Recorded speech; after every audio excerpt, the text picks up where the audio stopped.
If for some reason you're living under a rock and you didn't see Khamzat Chimaev versus Sean Strickland, you missed out. This fight made zero sense. This just goes to show we never know what's gonna happen inside the octagon. This fight should not have played out the way it played out, but honestly, I'm pretty happy, Sam. When it comes to this dude, Sean Strickland being the underdog, he is an overachiever, A student, shows up first, leaves last. He's a dog, bro. And I'm watching the fight like, okay, you know what? This fight was all over the place. Unexpected stuff happened. Sam, what happened in this fight? Well, I can tell you what the answer is, all right? You gotta go live in a trailer park and you gotta practice martial arts. But no, realistically, this guy, he's a jab and teeth legend, all right? He's annoying, he's a cockroach, and no one can really hit him that well. And when it came to the wrestling, I was surprised. I was like, how the hell is he stuffing this takedowns? But I think what really happened was Khamzat drained himself in the first round. He wanted to go out and show his wrestling, but he just couldn't do in the second and third round. He got his win back in the fourth, but those 2 rounds were crucial. Yeah, but it was weird, right? Because there was a moment, I think it was round 2 or 3, when Khamzat, he clearly looked very tired, like I said. But Sean Strickland also looked tired. Like, he didn't press the gas like we thought he was. DC, Joe Rogan, and Anik were like, hey, this is a time for him to press the gas. Khamzat clearly looks discombobulated, like press the gas, and he didn't. You can tell that wrestling defense and him having to get back up, fight off Khamzat, throw the jabs was getting to him. It was like, bro, come on, take initiative. It was like a back and forth juggernaut battle.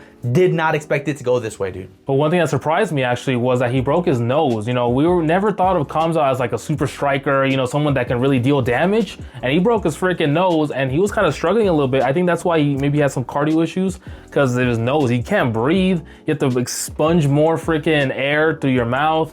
So it's tough. I was surprised to see this. Khamzat, he's not bad. He's a warrior, right? And he's got a chin on him. All right. I was surprised that he didn't get knocked out. Some of those big haymakers that he threw, I was like, dude, he's gonna get knocked out. But hey, I guess Sean has really no power. Hey, what did I tell you? What did I say? When Khamzat released that sparring footage, I'm like, hey, maybe this is indicative of what he's gonna do Saturday. He's gonna actually strike with him. And everyone in the comments, the one person that commented, and Sam, they're like, nah, he's not. He did. I don't think that's his game plan. I think he got tired and he's like, you know what? This ain't it for me, dude. Okay, it's very clear. I'm sure everyone's seen by now, Sam. I'm sure you saw. This dude said when he was leaving the octagon, he told Dana White, I'm done fighting this weight class. I need to move up. And obviously, I'm pretty sure if you're not, you know, a sheep, you saw that Khamzat didn't make weight, right? This thing was still moving. If you know, you know. If you don't, it is what it is. But this dude can't fight at this weight class anymore. He's not responsible enough. Whatever the case may be, he needs to move up. How do you feel about him moving up? Do you think he can have success at 205? I think he was looking too far into the future and he was like, listen, I'm gonna beat Sean Strickland, brother. Okay, this guy's a bomb. Okay, American bomb. But I think he looked too far in the future and he didn't realize in the moment he can't be gaining so much weight during the off season. Yeah, he definitely overlooked Sean Strickland. That's a good point. Dude, you can tell that he's like very wishy-washy when it comes to the sport. And here's what I mean, right? Obviously he loves it. He trains every day, but he doesn't treat it with the same level of precision that we saw like Islam, Khabib, like these guys who like they breathe it. Khamzat's like, I want to be reckless, I want to live life, I'm gonna train, I'm gonna dominate, but I don't need to get on weight. I can make my own schedule, I'll make weight last minute. He took Sean Strickland not as serious as he should have, and we saw it in the fight. But Sam, I gotta ask you, how do you feel about them being super kumbaya at the end? Khamzat putting the belt on Sean Strickland, it was like something I didn't expect to see. They even dabbed up before. I was like, whoa, I think you could bet on just about anything. I could bet if I'm a cough right now, so you could probably bet. Someone made a lot of money to see if they were gonna touch gloves or not, and they did. I honestly feel I'm okay with it. I'm a little bit happy. It was getting too dark, and I know people out there, they love violence. Me too. I was gassing it up. That's the only thing I wanted to see was the drama. But nevertheless, it was good to see them come back and be like, you know what? We don't absolutely hate each other. We were trying to build up the fight a little bit. I'm personally not that mad at it. Sean Strickland did a great job being a WWE wrestler, you know, right here. I think he played it. I don't think it was actually legit because, you know, Khabib and freaking Conor, when they fought, it was serious. Like, this was legit.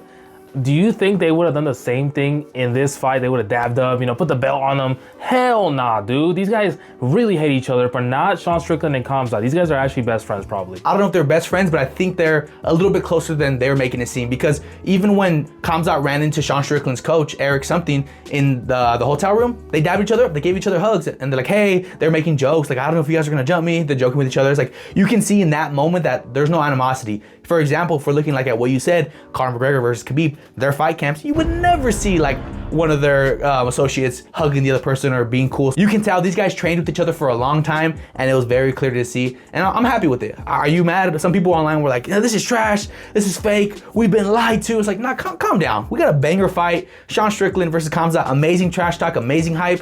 Sit down, put the fries in the bag, and enjoy what's happening. Reunited, and it feels so good. All right, these guys are now gonna hug, be like, what's up, hey brother, what's going on, you know? Now they're gonna be cool with each other, which is fine. Listen, we don't always have to have drama. It can't always be, sadly, a Khabib-Conor situation. They gave us a great scrap, all right? 5-round war. I'm very satisfied, actually. Yeah, no, I'm pretty happy with it too. Looking back, this card did not disappoint from top to bottom. We had a couple dubs out there. Bobby Green from the IE. Shout out to Bobby Green, man. That's my boy. Sam hates on Bobby Green. I don't know what it is.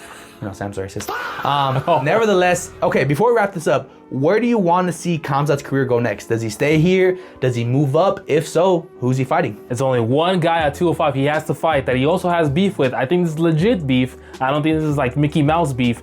Paulo Costa, he moves up, fights him, and then he gets a title shot, you know, because Dana White loves him. Okay, that would be great to see. There was a lot of beef. Even after that fight, Paulo Costa was calling him like a Mickey Mouse wolf or a baby puppy. They got serious beef. Didn't he slide into his wife's DMs or something weird like that? Yeah, he did. Yeah, I was like, okay, this is not make pretend. This is legit. Honestly, whatever happened with Khamzat, I hope that this lights a fire under his ass and gets him to be like, you know what? I'm not gonna fight once every freaking 9 months. I'm gonna be more active because right now he's not looking too good. So if he gets in the ring sooner rather than later, this is a dub for me either way. Guys, let us know, who should Khamzat fight next? Should it be somebody at 205? Should he stay there, get a rematch? And same thing goes for Sean. Is Sean gonna fight Chimaev again? Is there fights for him that you guys wanna see? Let us know in the comments down below. If you guys made it this far in the video, we do appreciate you guys. I know it's like literally 0.0000001% who get here. So if you guys do, we appreciate you dearly. That's Sam. My name's Angel. If you guys like this breakdown of UFC 328, let us know. If you didn't, give us some hate down below. We'll catch you guys on the next one. Peace.